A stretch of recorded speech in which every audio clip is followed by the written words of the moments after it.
It is a beautiful summer's day here in the garden, and we have so many delicious looking vegetables ready for harvest. In this video, we're going to be doing exactly that.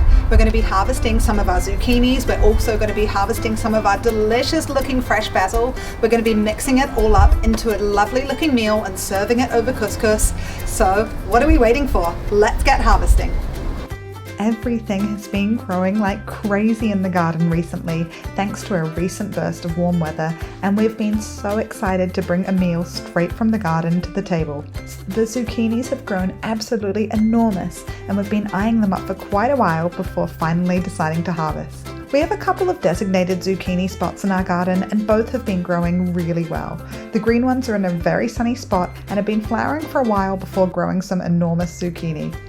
Harvesting the zucchini, like, they were even bigger than we expected. They were just so good, like perfect conditions, so much better than anything we'd seen in the shop. They were beautiful. The yellow ones particularly surprised us, as some of the bigger ones had been hidden under some leaves. We genuinely had no idea that they were even there. We kind of couldn't believe how many we harvested at one go. Some were absolutely enormous. Once we'd finished harvesting the vegetables and counting them up, of course, it was time to get them into the kitchen and get cooking. We chose the biggest yellow zucchini, which was massive, by the way, like a big yellow ball, and we also got one of the green zucchinis, and Barnaby set to work chopping them into small pieces.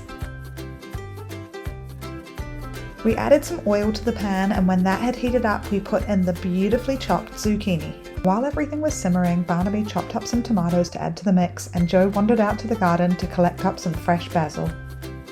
We put the tomato into the mix and gently stirred it as it all simmered away. The basil was washed, chopped up and added in, and the smell was absolutely unreal.